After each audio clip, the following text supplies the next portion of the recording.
From the quiet hum of the WZBC studios at Boston College on this Sunday, August 23rd, 2026, this is Arlene Russell. You are listening to This Week in Palestine, carried across the signal of Truth and Justice Radio, a place where truth does not arrive gently and where history leans forward with its full weight. Here, difficult realities are not avoided. They are met with open eyes and steady voices. Here, the past and present collide in a way that refuses to be softened or ignored.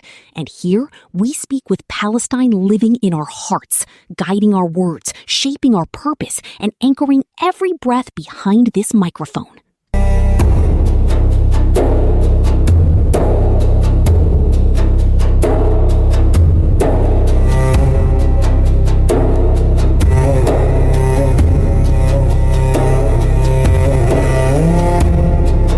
Before we open this hour, let one truth stand firm in the air between us. What you hear today belongs solely to the voices speaking it, shaped by their lived experience, their research, and their refusal to soften reality. These reflections do not represent the official views of WZBC, Boston College, or its Board of Trustees. In this space, nothing is filtered to protect comfort, and nothing is shaped to satisfy institutions. Every word arrives unshielded, unpolished, and unapologetic. And with that clarity set, we step into This Week in Palestine, a broadcast where truth does not hesitate. It does not knock politely or wait for permission. Here, truth enters with its spine straight, its voice steady, and its presence impossible to ignore. Urgency is not decoration. It is the pulse behind every sentence, every report, every breath taken at this microphone. Clarity is not a luxury. It is the obligation we accept the moment we speak. Our heart beats in Palestine, in the alleys of Jerusalem, in the villages and towns of the West Bank, in the shattered streets of Gaza. Yet our vision reaches far beyond the borders carved by occupation or diplomacy. Because the forces shaping Palestinian life do not stop at checkpoints or concrete walls. They move through parliaments, through boardrooms, through the quiet corridors where powerful hands make decisions ordinary people must live with. Wherever you are listening, driving through the long hours of your shift, lifting your first cup of coffee into the morning light, or sitting in the stillness of your home, thank you for choosing to be here. I am your host and narrator, Arlene Russell. In this space, we do not file down the edges of truth. We do not bend the story to comfort those who prefer silence. We do not dilute reality for anyone's convenience. Here, truth stands unfiltered. Resistance is breath. Solidarity is lineage. And the voices rising from occupied land do not tremble. They rise beside movements across the world demanding dignity, justice, and liberation. This hour is not simply a broadcast. It is a lifeline, a thread stretching from Palestine to every corner of the globe, binding devastation to determination, binding grief to a future still worth reaching for. Even in the deepest darkness, the spark of defiance survives. Even when the world turns away, that spark refuses to die. Each week, we bring you reporting that cuts through distortion, analysis that refuses disguise, and reflections that center Palestinian life in all its depth, complexity, and unbroken courage. We speak with intention because the stakes demand nothing less. This Week in Palestine is not a refuge for polite silence. It is testimony. It is urgency. It is solidarity without hesitation.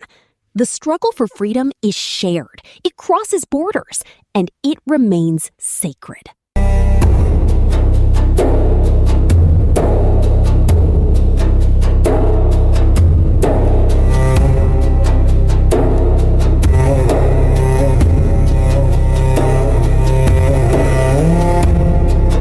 Today, we confronted truth the American empire has spent decades trying to bury. The United States did not lose its military supremacy on the battlefield. It lost it in the warehouses, the shipping lanes, the fuel depots, the supply chains, the ports, the rail lines, and the logistical arteries that keep an army alive. The collapse did not come from enemy fire.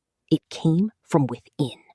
The myth of the invincible American military, the giant that could project power across oceans, dominate continents, and reshape nations, is suffocating under the weight of its own logistical failures. Dominate continents and reshape nations is suffocating under the weight of its own logistical failures. The empire is choking, not because it lacks weapons, but because it lacks the ability to move them, sustain them, and protect the systems that make war possible. The story begins with a simple, devastating idea. Military power is not measured by the number of jets or tanks. It is measured by the ability to deliver fuel, ammunition, spare parts, and food at the exact moment they are needed. And that is where America is failing. The distances of the Pacific have exposed the first crack. The United States claims it can confront China, yet it cannot guarantee fuel delivery across the ocean. Supply lines stretch too far. Ships move too slowly. Bases sit exposed to missiles and drones. In any real conflict, American forces would run out of fuel in days. The empire built its strategy on geography it can no longer overcome. Europe reveals the second crack. The U.S. insists it can defend NATO, yet its convoys struggle to move across European terrain. Bridges cannot support American armor. Roads are too narrow. Rail systems incompatible.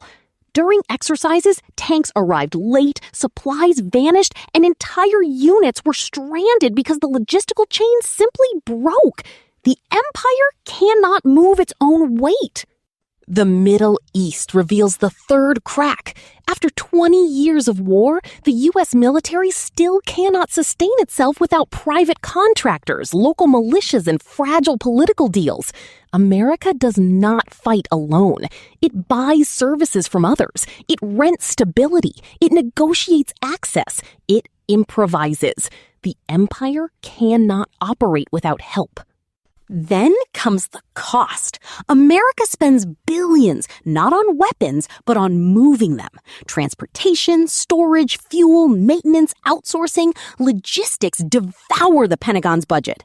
The empire is drowning in inefficiency, corruption, and bureaucracy.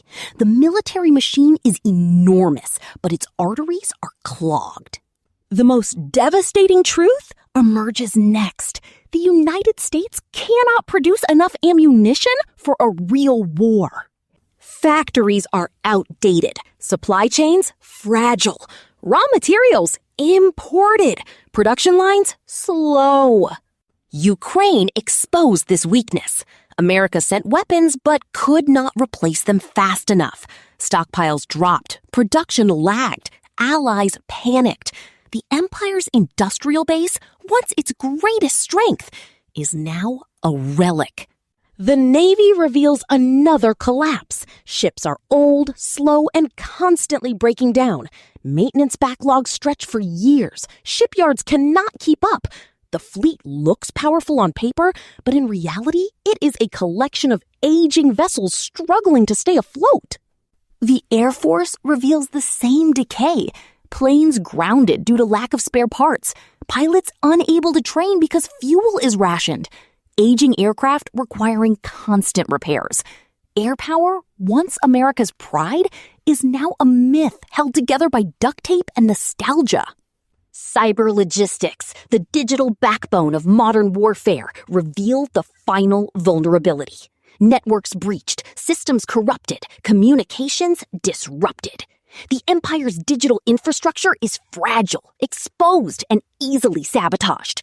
A single cyber attack can cripple supply lines more effectively than any missile. And then comes the most humiliating truth. America can't protect its own supply lines. Drones can strike them. Missiles can destroy them. Hackers can disrupt them. Regional powers can sabotage them. Iran demonstrated this repeatedly. Oil facilities struck, bases hit, networks disrupted. The empire's logistical weakness was exposed not by a superpower, but by a regional actor with strategic patience and asymmetric tools. Meanwhile, China built a logistical empire. Ports, railways, factories, shipping lines. While America relied on outdated systems and private contractors, China can sustain war. America cannot. Russia built redundancy, multiple routes, domestic production, hardened infrastructure, while America built vulnerability. Even mid-level nations like Turkey, Iran, and Pakistan have more resilient logistical systems in certain theaters. The conclusion is unavoidable. The American military is suffocating because its logistical system is collapsing. The empire is choking, not from lack of weapons, not from lack of soldiers, but from lack of the one thing that makes war possible: movement. The United States is a giant with broken legs, powerful arms, but unable to stand. This is not just a story about logistics. It is a story about the end of an era, a story about a superpower losing its breath, a story about a military machine that can no longer sustain itself, a story about an empire collapsing from within. And now, let's see how this story continues. Arlene Russell with you from the WZBC studios at Boston College. Welcome to This Week in Palestine, carried by Truth and Justice Radio, a broadcast where difficult truths are not avoided, but faced with unwavering resolve. This is where the long shadow of history meets the urgency of today, and neither is allowed to look away. Let's begin.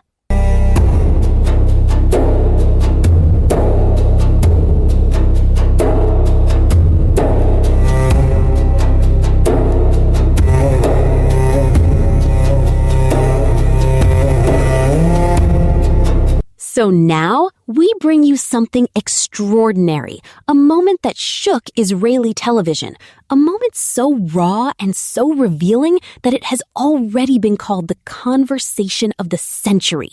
Not by activists, not by commentators, but by Israelis themselves. Because what unfolded on that screen was not just an interview. It was a rupture, a crack in the wall of propaganda that has dominated Israeli media for years. And it came from the most unlikely place, a quiet program on the Knesset channel, far from the polished studios and the celebrity anchors who usually shape the national narrative. A 17-year-old boy, Eitan Newman, sat across from right-wing politician Moshe Feiglin, a teenager, calm and unshaken. A politician, seasoned and confident. And what happened next stunned the country. Newman pressed Feiglin with a question that Israeli journalists have avoided for decades. What happens to the Palestinians in Gaza who refuse voluntary immigration? Not the ones who leave, not the ones who are forced, the ones who stay.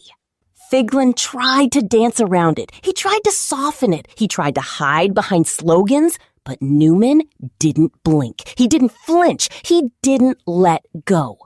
And slowly, painfully, Feiglin admitted the truth behind the euphemism. Cut off their water, cut off their resources, make life impossible, force them out. And if they don't leave, silence. A long silence. A silence that said more than any slogan ever could. Newman pushed again. Feiglin stumbled. Newman pressed harder. Feiglin cracked.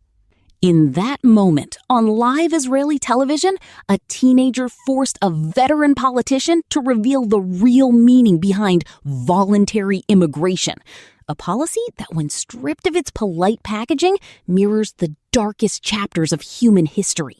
And Israeli viewers saw it. They saw the mask fall. They saw the cruelty exposed. They saw a young interviewer do what the country's most famous journalists have refused to do for years. This wasn't on UVDA, the investigative show that claims bravery. It wasn't on Meet the Press, where conversations dissolve into chatter. It wasn't on any of the panels filled with pundits who talk loudly and say nothing. It happened on a small, overlooked program, and it revealed more truth than the entire Israeli media establishment has dared to touch. The reaction was immediate. Shock, disbelief, a sense that something sacred had been broken open. Because Newman didn't let Feiglin hide behind rhetoric. He didn't let him blur the edges. He didn't let him escape the consequences of his own words. He exposed the lie. He exposed the policy. He exposed the worldview. And he did it with a clarity that Israel's top anchors, Yonit Levy, Danny Kushmero, Ben Caspit, Amit Segal, Raviv Drucker, Ayala Hassan, have never dared to show. This was not just an interview. It was a reckoning, a moment when a teenager forced a politician to confront the moral weight of his own ideology and forced the nation to witness it.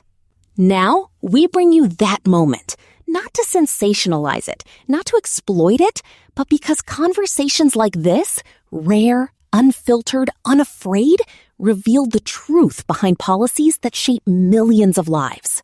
This is what happened on Israeli TV. This is what was said. This is what was exposed. And this is why the world must pay attention. Again, the program is First Vote. The interviewee was Moshe Feiglin. Here's the full text. I'm going to read it to you. Newman, call it what you want. Ethnic cleansing, transfer, voluntary immigration. Fine. So I want to ask you, what will happen to the Gazan who won't want to emigrate? Will IDF soldiers pile him onto a truck and expel him? Where will they take him? What will you do to him? Feiglin, first of all, the vast majority of them want to leave, okay? Newman, I asked about those who don't want to leave. Feiglin, we need to encourage them to leave because whoever doesn't leave will murder you. Newman, that's not what I asked. I asked, what will you do to someone you wanted to leave and doesn't leave? Feiglin, you'll make him leave. Newman, what does make mean? Feiglin, every way possible. We'll shut off his water pipes, for example. Just an example. Newman, and whoever doesn't leave can die, as far as you're concerned? Feiglin, then he'll be thirsty. He'll have to leave to drink a cup of water. Just an example. Newman, so for example, kind of kill off everyone? Silence. He didn't open his mouth. Newman? Yes, like everyone should die. Either they go or they die. Are they not human? Feiglin, it's pretty stunning, excuse me, that after October 7th, you treat us like murderers and that Islamo-Nazi terror entity like it's under attack. Forgive me. Newman, I'm asking about your policy. I'm trying to understand what will happen if you're elected to the Knesset. Feiglin, you know, I have a grandson your age, okay? His brother lies right now beneath a grave marker because of such questions. Newman? So I'm like responsible for his killing? Is that what you're saying? Feiglin, no. I'm saying that your twisted worldview, which pursues the human rights of that murderous entity, led in the end to that disaster. Newman, so everyone should die. 2 million people will die. However many you say are there, they should die. Feiglin, I'm suggesting to you that you also listen to the person you're asking, not only to yourself. The eloquent and experienced Feiglin was shocked. He didn't expect such an interview. You don't need to expect such an interview in Israel because there are no such interviewers on television. The journalistic value is clear. The boy revealed Feiglin's true face, and more importantly, he revealed the despicable lie of voluntary immigration. No one is leaving voluntarily. It's just putting them on trucks and shipping them out. Newman didn't let him get away with evading, fudging, or blurring anything. The interviewee was forced to admit a full-blown Nazi type of solution. Let them be thirsty, he said, with a devilish cynicism and blood-chilling coldness. It isn't hard to imagine how a similar interview on the major networks would look like. Feiglin would say voluntary emigration, and we'd move on to the next topic. Who you're going to vote for in the election. All the usual crap. Israeli interviewers do well to distinguish between what's of secondary importance and what's the main thing. They will always choose the less important item. They are afraid of asking the real questions. Anyhow, I hope I was pronouncing his name correctly. Not sure if it's pronounced Feiglin or Feiglin. You're hearing the voice of Arlene Russell from the WZBC studios at Boston College. Welcome to This Week in Palestine, brought to you by Truth and Justice Radio, a space where layered realities are explored with care and where the past and present meet in conversations that refuse to look away.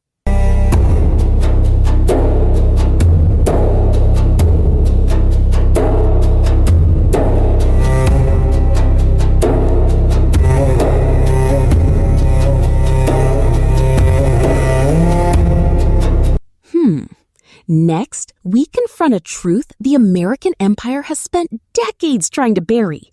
The United States did not lose its military supremacy in battlefields or war rooms. It lost it in the warehouses, the ports, the rail lines, the fuel depots, the supply chains, the digital networks, and the logistical arteries that keep an army alive. The collapse did not come from enemy fire. It came from within. For generations, Washington sold the world a story that the American military was unstoppable, unmatched, invincible, a force capable of projecting power across oceans, dominating continents, and reshaping nations. But the myth is suffocating. The empire is choking on its own logistical failures, unable to sustain the very machine it built to rule the world. The first cracks appear in the Pacific. The United States insists it can confront China, yet it cannot guarantee fuel delivery across the ocean. The distances are too vast, the supply lines too exposed, the ships too slow, the bases too vulnerable. In any real conflict, American forces would run out of fuel in days. The empire built its strategy on geography it can no longer overcome. Europe reveals the second crack. The U.S. claims it can defend NATO, yet its convoys struggle to move across European terrain. Bridges cannot support American armor. Roads are too narrow. Rail systems incompatible. During exercises, tanks arrived late, supplies vanished, and entire units were stranded because the logistical chain simply broke. The empire cannot move its own weight. The Middle East reveals the third crack. After 20 years of war, the U.S. military still cannot sustain itself without private contractors, local militias, and fragile political deals. America does not fight alone. It buys services from others. It rents stability. It negotiates access. It improvises. The empire cannot operate without help. Then comes the cost. America spends billions, not on weapons, but on moving them. Transportation, storage, fuel, maintenance, outsourcing. Logistics devour the Pentagon's budget. The military machine is enormous, but its arteries are clogged. Efficiency became a liability. Outsourcing became dependence. Bureaucracy became paralysis. The most devastating truth emerges next. The United States cannot produce enough ammunition for a real war. Factories are outdated, supply chains fragile, raw materials imported, production lines slow. Ukraine exposed this weakness. America sent weapons but could not replace them fast enough. Stockpiles dropped, production lagged, allies panicked. The empire's industrial base, once its greatest strength, is now a relic. The Navy reveals another collapse. Ships are old, slow, and constantly breaking down. Maintenance backlogs stretch for years. Shipyards cannot keep up. The fleet looks powerful on paper, but in reality, it is a collection of aging vessels struggling to stay afloat. The Air Force reveals the same decay. Planes grounded due to lack of spare parts. Pilots unable to train because fuel is rationed. Aging aircraft requiring constant repairs. Air power, once America's pride, is now a myth held together by duct tape and nostalgia. What about the cyber logistics, the digital backbone of modern warfare? Reveal the final vulnerability. Networks breached, systems corrupted, communications disrupted. the empire's digital infrastructure is fragile, exposed, and easily sabotaged. A single cyber attack can cripple supply lines more effectively than any missile. And then comes the most humiliating truth. America cannot protect its own supply lines. Drones can strike them. Missiles can destroy them. Hackers can disrupt them. Regional powers can sabotage them. Iran demonstrated this repeatedly. Oil facilities struck. Bases hit, networks disrupted. The empire's logistical weakness was exposed not by a superpower, but by a regional actor with strategic patience and asymmetric tools. Meanwhile, China built a logistical empire, ports, railways, factories, shipping lines, while America relied on outdated systems and private contractors. China can sustain war. America cannot. Russia built redundancy, multiple routes, domestic production, hardened infrastructure, while America built vulnerability. Even mid-level nations like Turkey, Iran, and Pakistan have more resilient logistical systems in certain theaters. The conclusion is unavoidable. The American military is suffocating because its logistical system is collapsing. The empire is choking. Not from lack of weapons, not from lack of soldiers, but from lack of the one thing that makes war possible: movement. The United States is a giant with broken legs, powerful arms, but unable to stand. This is not just a story about logistics. It is a story about the end of an era, a story about a superpower losing its breath, a story about a military machine that can no longer sustain itself, a story about an empire collapsing from within. And now, this story stands ready for anyone who reads it. Today, tomorrow, or years from now, because the collapse of logistical power is not a moment. It is a trajectory. It is a warning. It is the quiet suffocation of a nation that once believed it could never fall. If we look closely, we realize something far more painful. We are all paying the price for one man's reckless decision to open the Strait of Hormuz, a strait that was never closed to begin with. A decision built on ego, not strategy. A decision that turned a stable waterway into a stage for chaos. A decision that dragged nations into danger for the sake of a headline. And now the bill has arrived. Not for him, but for all of us. Arlene Russell reporting from the WZBC studios at Boston College. This is This Week in Palestine, carried by Truth and Justice Radio, the broadcast that doesn't flinch from complexity, that pushes into the hard questions, and where the echoes of history collide with the pressure of the present.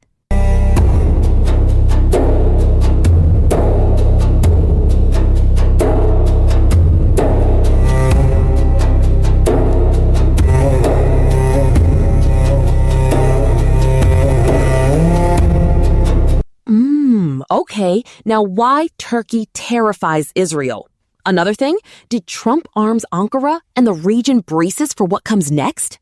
Today, we step into a moment where the balance of power in the Middle East is shifting so quickly, so dramatically, that even the most confident actors are beginning to tremble. The rise of Turkey's military power, long underestimated, long dismissed, long misunderstood, is now forcing Israel to confront a reality it never imagined, a regional rival capable of challenging its dominance. The transformation did not happen overnight. It happened through years of investment, strategy, ambition, and a clear vision of national strength. Turkey rebuilt its military from the ground up, modernizing its air force, expanding its drone capabilities, strengthening its naval presence, and developing domestic weapon systems that no longer rely on foreign suppliers. The country that once depended on NATO hand-me-downs now produces advanced drones, missile systems, armored vehicles, and electronic warfare platforms that rival the world's top manufacturers. Israel sees this. Israel feels this. Israel fears this. The anxiety grows sharper as Turkey's rhetoric intensifies. Ankara speaks openly about regional justice, about defending Muslim populations, about confronting oppression, about reshaping the political map of the Middle East. Israel hears every word. Israel reads every signal. Israel watches every military exercise with growing concern. And then comes the shock. Trump arms Turkey. The decision reverberates across the region. Trump, who once positioned himself as Israel's strongest ally, now opens the door for Ankara to acquire advanced American weapons. Weapons that could tilt the balance of power. Weapons that could challenge Israel's air superiority. Weapons that could redefine the strategic landscape. The move is not symbolic. It is structural. It is geopolitical. It is a message that Washington's alliances are shifting, that Israel's privileged position is eroding, that Turkey is rising as a central pillar of American strategy. Israel interprets this as betrayal. Turkey interprets it as validation. The region interprets it as a warning. Now the question emerges, is confrontation inevitable? Turkey's military posture grows more assertive.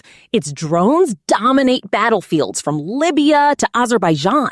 Its naval forces expand their reach across the Mediterranean. Its intelligence networks operate with precision. Its political influence stretches from the Balkans to the Gulf. Israel, once confident in its regional superiority, now faces a rival with ambition, capability, and global backing. The fear is not just about weapons. It is about ideology. It is about momentum. It is about a nation that believes it has a mission. Turkey's leadership speaks of justice for Gaza. Israel hears threat. Turkey speaks of regional balance. Israel hears challenge. Turkey speaks of sovereignty. Israel hears confrontation. The tension grows as both nations maneuver diplomatically. Israel attempts to rally Western support, highlighting Turkey's alliances, its rhetoric, its regional ambitions. Turkey counters by presenting itself as a stabilizing force, a defender of regional rights, a nation capable of confronting injustice where others remain silent. Trump's decision to arm Ankara becomes the catalyst. It signals that Washington is no longer willing to let Israel dictate the region's military hierarchy. It signals that Turkey's role is expanding. It signals that the old order is collapsing. The possibility of confrontation is no longer theoretical. It is whispered in diplomatic circles. It is analyzed in military briefings. It is discussed in intelligence reports. It is felt in every shift of regional alliances. Turkey's rise terrifies Israel, not because of what Turkey has done, but because of what Turkey is becoming. A nation with a powerful military, a nation with a clear mission, a nation with global backing, a nation with regional influence, a nation that refuses to bow.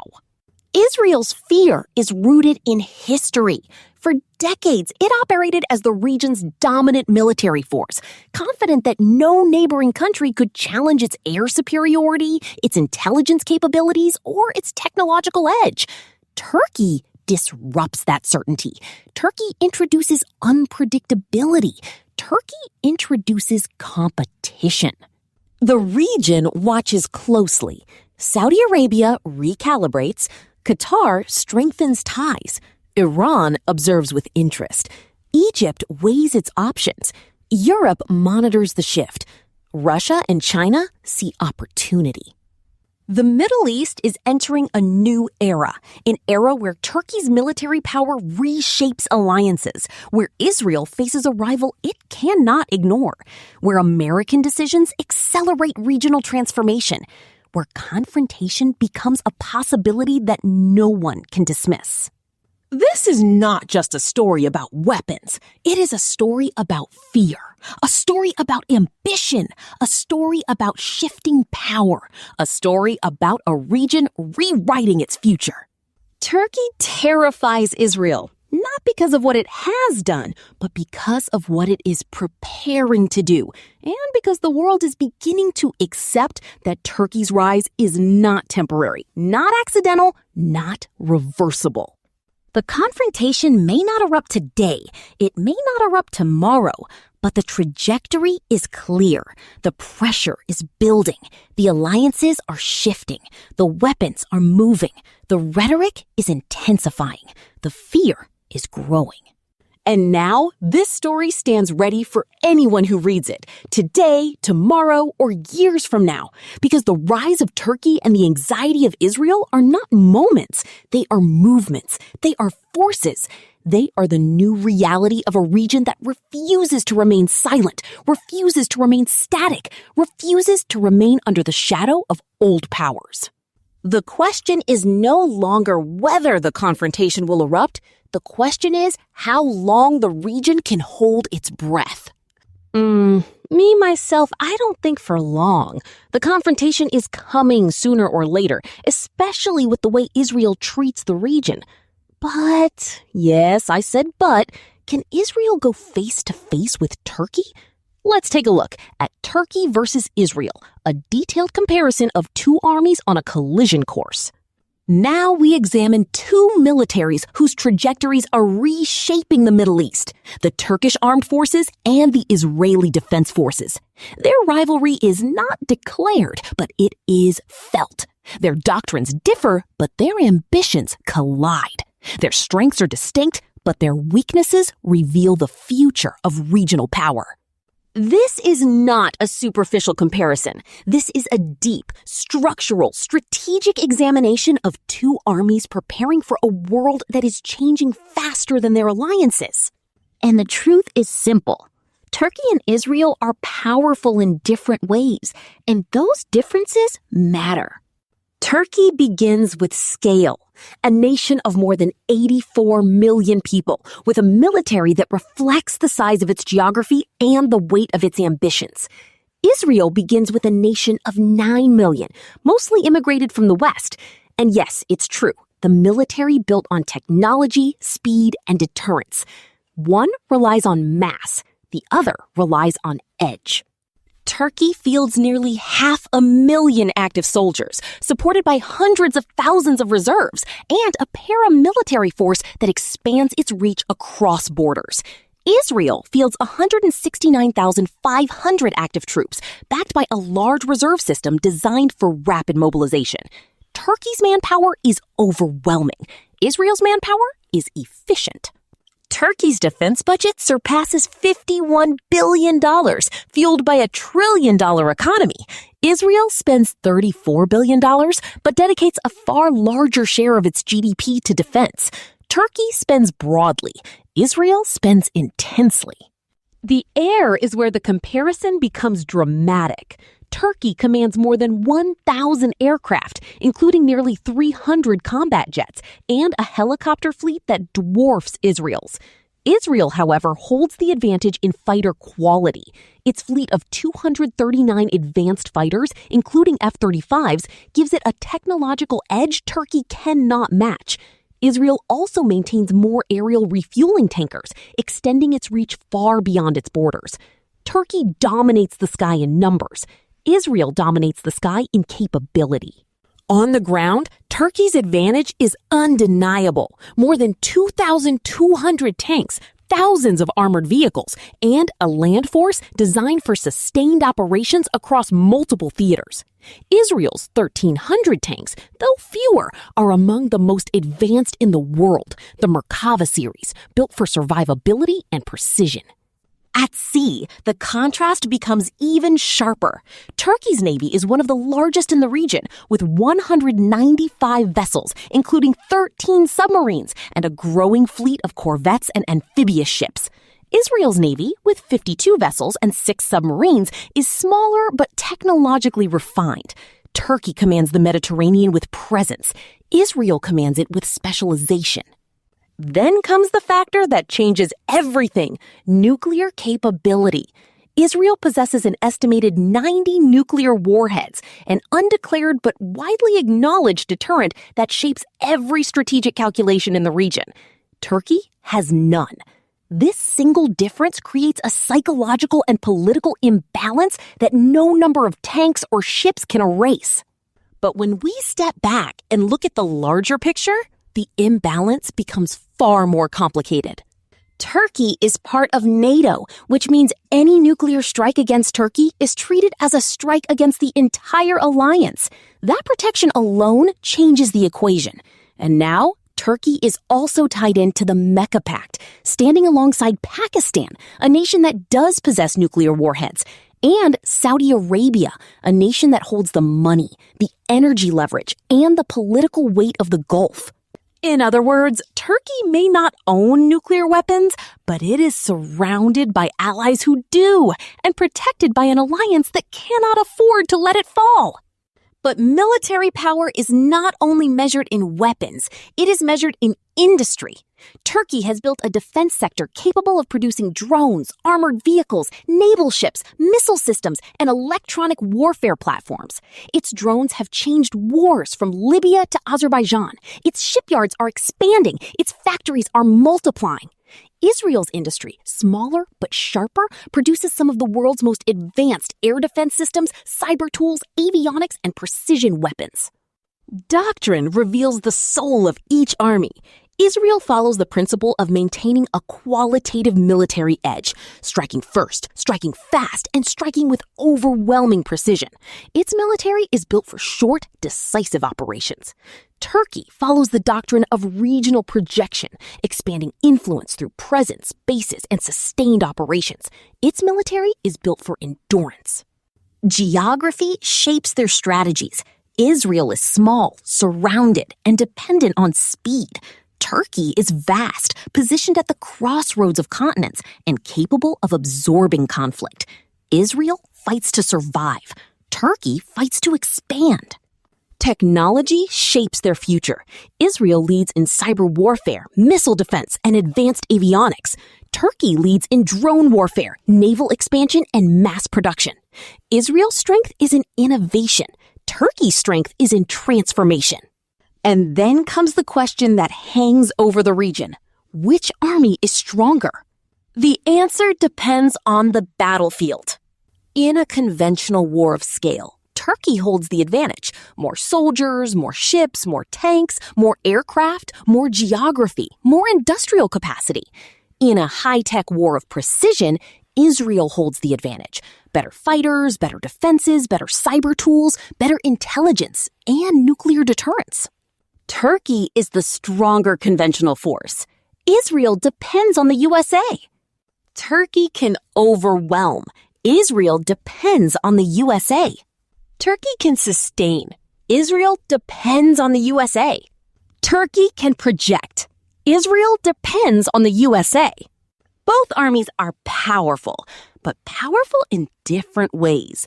One that built itself and one that depends on the USA. This comparison is not just numbers. It is a map of the future, a future where scale meets sophistication, a future where ambition meets deterrence, a future where Turkey and Israel define the next chapter of regional power. And we all can see where this is going. From the quiet glow of the WZBC studio at Boston College, this is Arlene Russell. You're tuned to This Week in Palestine, carried across the airwaves by Truth and Justice Radio, a place where complexity breathes, where history whispers through every segment, and where the urgency of today rises to meet it.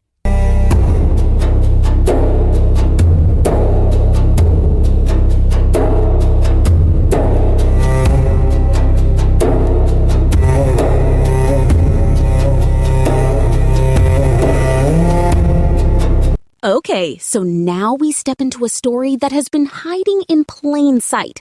A story whispered in diplomatic corridors, buried in intelligence briefings, and ignored by governments that fear what it might reveal.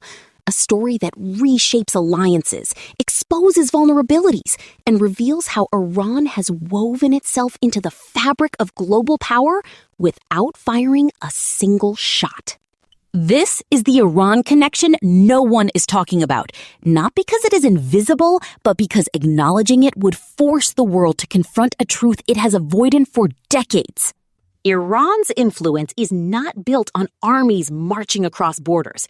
It is built on networks, leverage, patience, and the quiet ability to make powerful nations move without ever appearing to push them.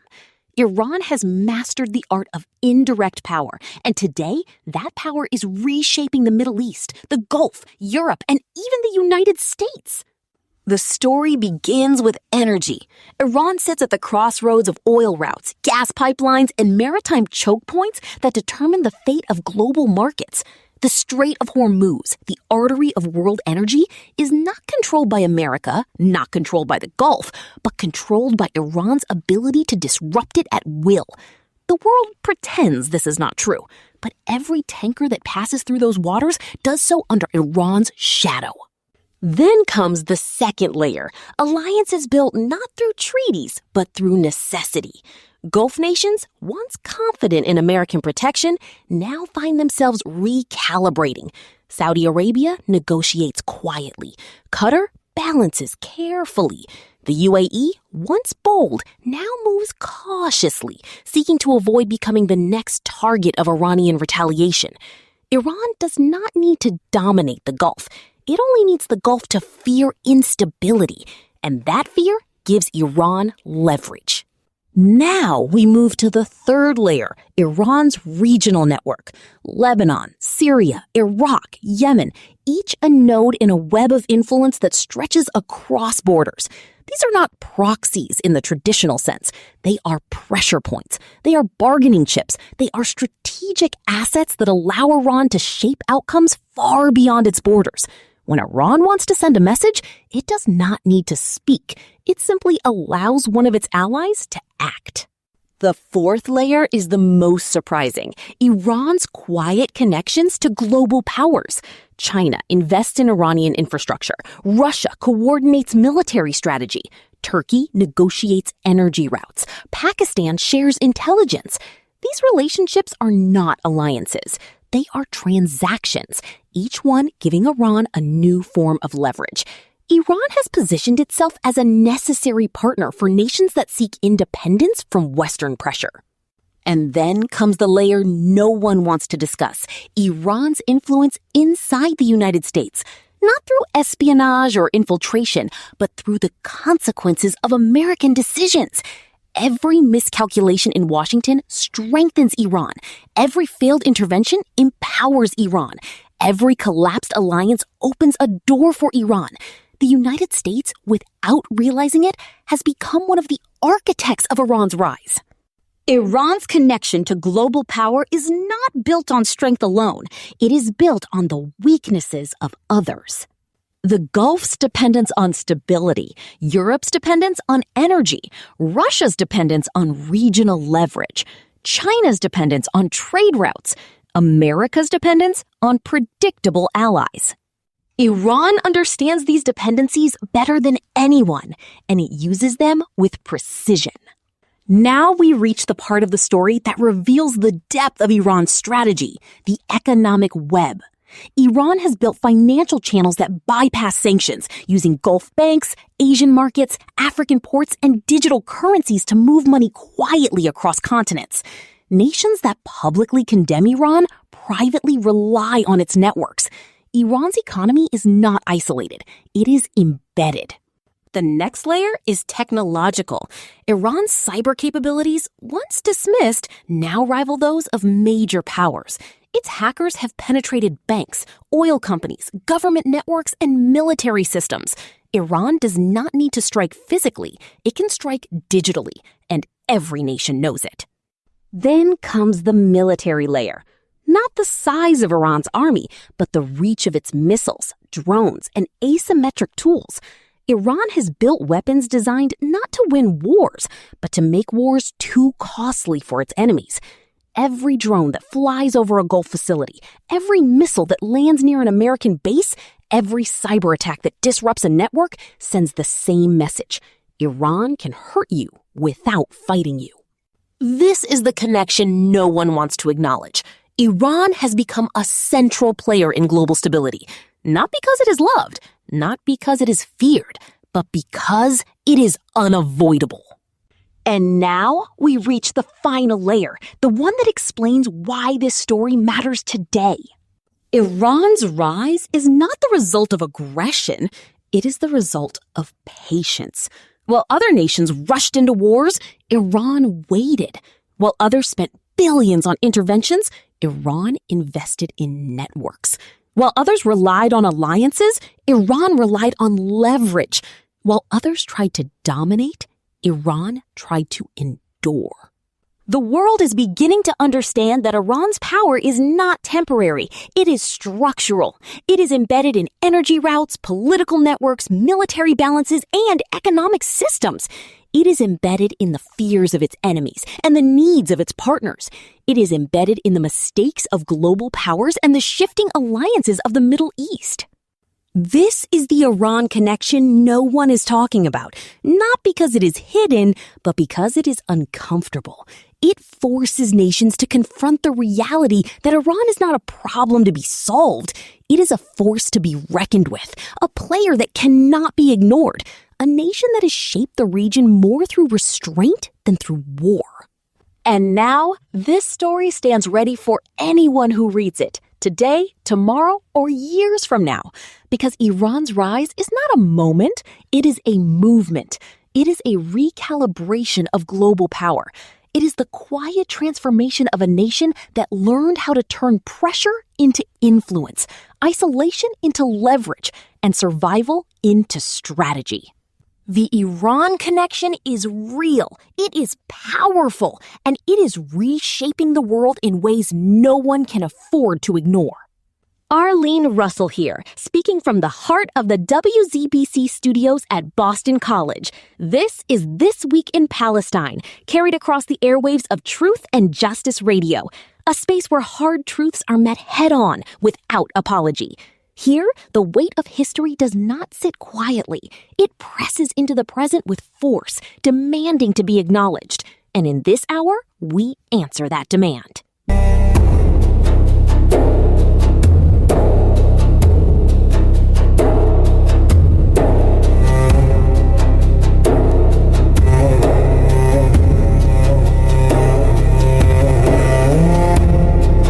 I was listening earlier to Olivia Swing. She is sharp, unfiltered, and relentless in her pursuit of truth. Olivia does not tiptoe around sensitive subjects. She walks straight into them. Her delivery is calm, but her words cut with surgical precision. She has built a reputation for exposing the narratives that governments, media institutions, and lobby networks work tirelessly to protect. She does not shout, she does not dramatize, she reveals. She names what others avoid. And in her YouTube episode, she turns her attention to one of the most protected subjects in Western political discourse, the cult surrounding Israel. Now let's talk about the content of her video, so you will know exactly what you will hear when you listen to her. Olivia dismantles a political phenomenon that has quietly shaped American politics for decades. She explains how Israel has become a dividing line inside the American right, a fault line splitting the MAGA movement into two camps, those who prioritize Israel above all else and those who insist on putting America first. She shows how this fracture is not theoretical. It is happening in real time. Trump unendorsing Marjorie Taylor Greene, Candace Owens fired from the Daily Wire, Tucker Carlson labeled anti-Semitic for questioning foreign policy, millions of voters suddenly asking, when did America first become Israel first? Olivia goes deeper, exposing the machinery behind this divide. She explains why Israel receives more U.S. aid than any other country, and what that money could have done inside the United States instead. She breaks down the influence of Christian Zionism, tracing it back to the Scofield Reference Bible and the way dispensationalist theology reshaped American evangelical culture. She shows how political Zionism became entangled with biblical prophecy, creating a belief system where supporting Israel is treated as a religious obligation rather than a policy choice. She then reveals the financial engine behind the cult, mega donors like Miriam Adelson, who pour hundreds of millions of dollars into American politics to ensure Israel remains untouchable. She highlights Netanyahu's 58 standing ovations in Congress, a symbol of how deeply this loyalty is embedded in Washington. She points out how questioning Israeli policy is often reframed as anti-Semitism, even when the criticism is grounded in documented facts. Olivia's analysis is not anti-Semitic. It is anti-blindness. She makes it clear that understanding this cult is essential to understanding why American foreign policy looks the way it does, and why the right is tearing itself apart over a country thousands of miles away. She speaks directly to viewers who feel confused, silenced, or dismissed for asking basic questions about where their tax dollars go and why their political leaders prioritize foreign interests over domestic needs. Her message is simple. This isn't about being pro-Israel or anti-Israel. This is about understanding the power structures that shape American politics and the consequences of never questioning them. And now, with the truth laid bare, I invite you to look up her YouTube and listen to it. It's called The Cult Around Israel No One Wants to Talk About.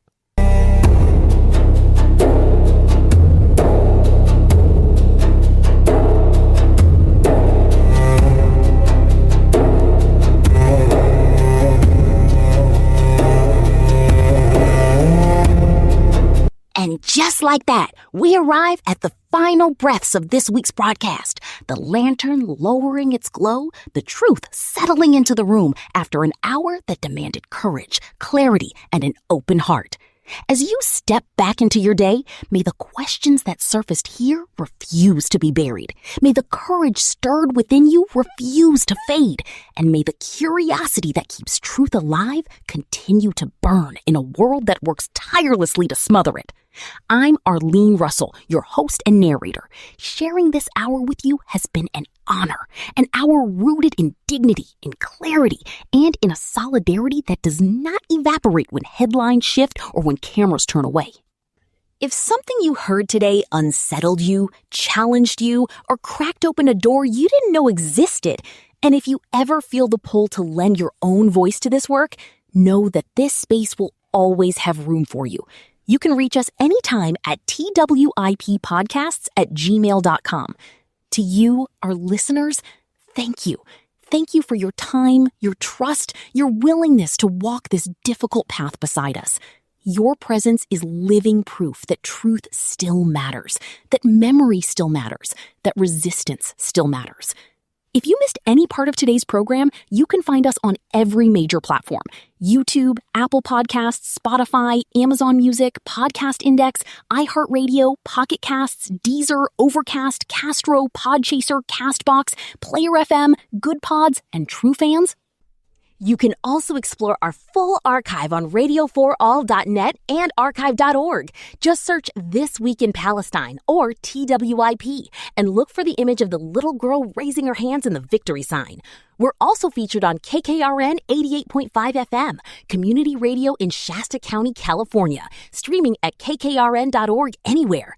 You can catch the show every Monday at 4 p.m. Pacific Daylight Time. Spread the word. Tell your friends. Let the signal travel. We're also featured on Million Podcasts, a platform uplifting Arab American creators and helping listeners discover new voices. Thank you for being here. Thank you for listening. We'll return next week. Until then, take care, stay grounded, stay steadfast. This is This Week in Palestine. This is occupied land. This is Palestine, and the call for freedom continues. Free Palestine, from the river to the sea. Falastin Hurra.